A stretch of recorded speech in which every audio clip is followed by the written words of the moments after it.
I'm going to share this Iran International article. So I'm not going to read everything, I'm just going to highlight some key points.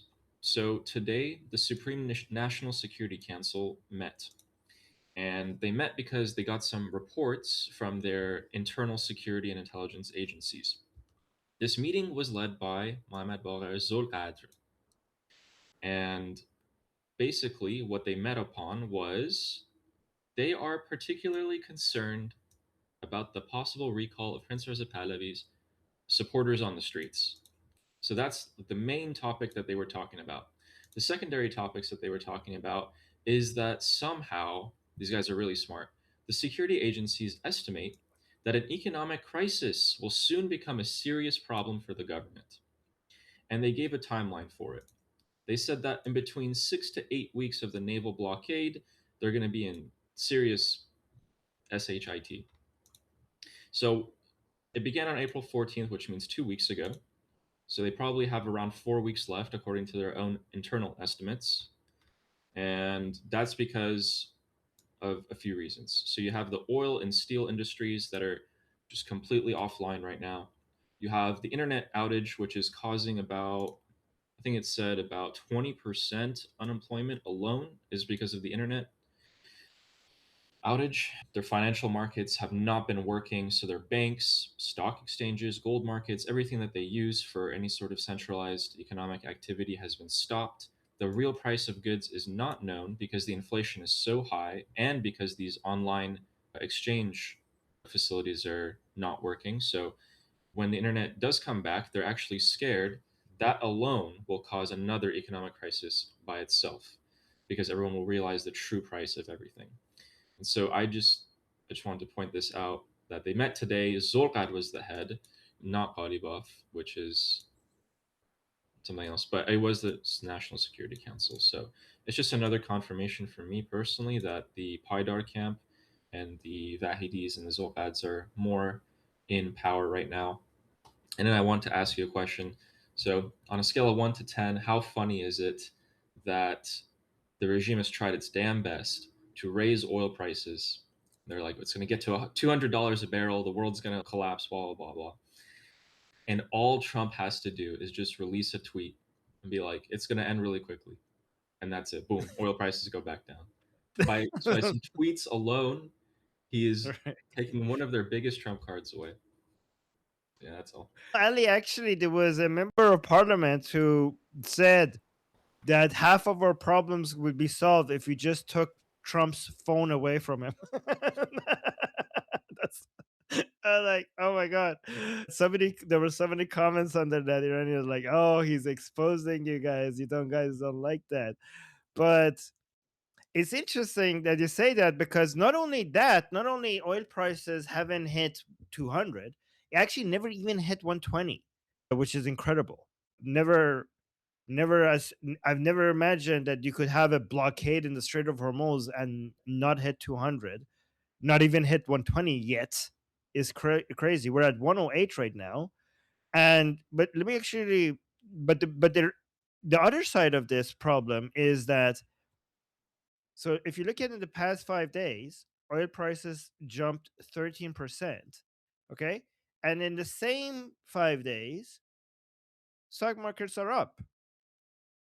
You like the fact that the fact that you could have a 15% or 13%, 14% jump in oil prices and not see in the same time period, not see a decline in the stock market is crazy. And might be because, I'm not saying the stock market is going to keep going up like this for forever. I'm sure we're going to have a correction at some point. But the fact that we're not even that oil price is jumping is not reflecting in the markets shows that the oil dependency is very low globally. And when I look at S&P 500, I feel like this is a global index rather than an American index because American companies are global.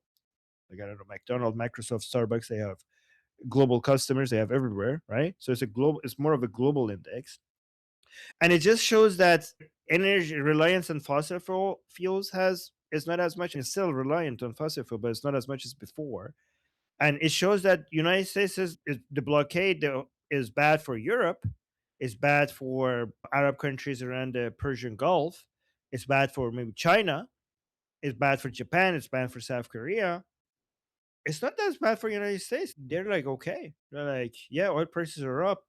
That's tough, but not as bad. Our markets are up. A lot of people think that the reason why it doesn't have much of an impact in the United States is that United States has a lot of oil and they're an oil exporter, the biggest world oil exporter, and that does help. But that's not the whole thing, because again, remember that the oil industry or the energy industry is the only one in the United States that is benefiting from oil prices going up. Every single other industry, that's their cost. So they should be hurting, and they're not, and they are hurting, but not as much. Things look good, and this is really frustrating for the Islamic Republic because their winning card is supposed to be the Strait of Hormuz, and they're like, "Oh, the oil prices are up," and yeah, they're up, but the markets are fine. The U.S. markets are fine, so it's not hurting them. It's not hurting them as much, and the naval blockade of United States is devastating the Islamic Republic. I mean, we just got report that the Islamic Republic is now offering the United States to remove the blockade in exchange of them removing their blockade. So blockade for blockade. We will remove the Hormuz blockade. You remove the Iranian port blockade, and then later we'll talk about nuclear stuff. Every sure, buddy. Like that is ridiculous. Here, let me actually show that as well.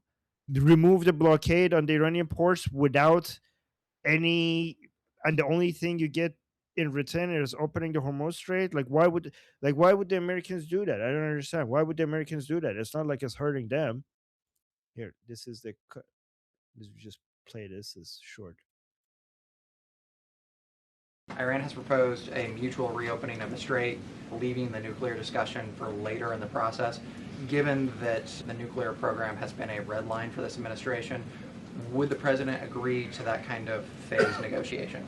Only because it's been reported, I will confirm the president has met with his national security team this morning. The meeting may be ongoing, maybe not. I don't want to speak affirmatively because I was prepping to come out here, but the proposal was being discussed. I don't want to get ahead of the president or his national security team. What I will reiterate is that the president's red lines with respect to Iran have been made very clear, not just to the American public, but also to them as well. So they're considering that phased approach? I wouldn't say they're considering it. I would just say that there was a discussion this morning that I don't want to get ahead of, and you'll hear directly from the president, I'm sure, on this topic very soon.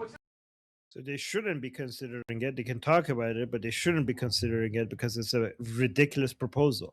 Like they're hurting. The U.S. isn't hurting. The U.S. wants the nuclear enriched uranium and also them never enriching uranium ever again. They're in a bad position. United States is not.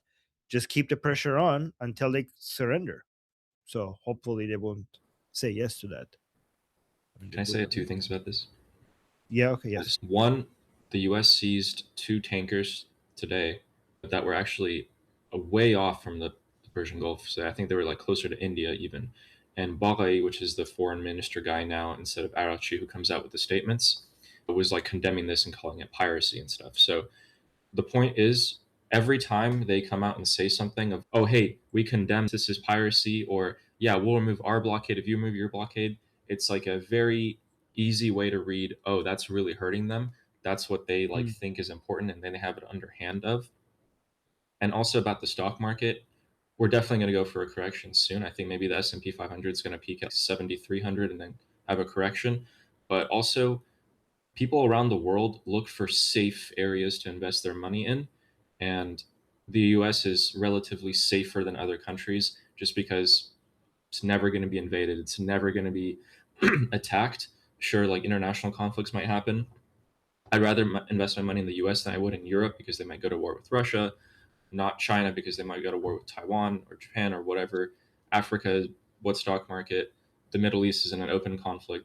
So I think that's probably why the oil prices haven't been reflecting. But over time, if these oil prices stay this high, the price of everything's going to go high. The stock market is going to have to be squeezed even a little bit more. So you have a slow decline, is what's projected at least. All right, thank you. Yeah, I do agree that there will be a correction, but it's still fascinating that we have oil prices jumping and we don't see the stock market coming down. That's still fascinating. Yeah. Okay, I have a lot of people that want to respond to this. I'm gonna ask, please try at most like 30 seconds each. Okay, a sketch first. Yes, the reason is we have been delinking from China, from a lot of places that would be the globalist source for. Okay, Okay. Good. I'm sorry, I got a call. What I was Right. saying is that we have delinked a lot from China. We have been delinking since the start of the Trump administration. We have started to fabricate locally. If we are the ones making the plastic, we don't got to import it from China. If we are the ones that's bringing manufacturing over here, what this does is reinforce the futures looking market that said, hey, maybe it's a good idea to go local, because when stuff goes bad over there, it looks like the futures are saying that the future is in building local. So all the moves that were made long ago so that manufacturing is local is paying off now. All the markets that were saying, hey, no, we got to stop depending on other people, depending on plastics from China, depending on things from cheap things from other countries, that's gone bad. And if we are going to use other countries, let's use countries that are better aligned with us both militarily, because when this stuff goes bad, it's better to have trade with allies. And we're delinking from this globalist idea that was hurting our economy when things go bad. Now, when things go bad, we're more insulated. okay, thank you. Um, Sketch. Aaron, respond.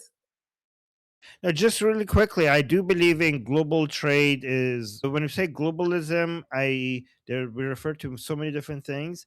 If by globalism we're talking about having an international set of authorities challenging the sovereignty of the people and making decisions that it is not the will of a nation against their interest, I'm against that. So yeah, that's a form of globalism I'm against.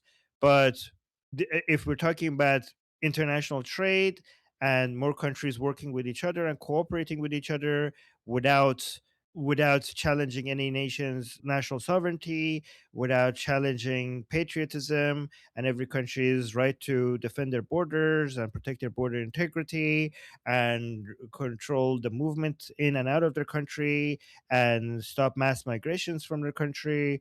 That's if that's what we mean by globalism, I'm actually for that. Like that's a like more international trade, that is a good thing. More countries working with each other, that's a good thing. But the first one is okay. I see you. I agree with me in the chat. Yeah. If yeah.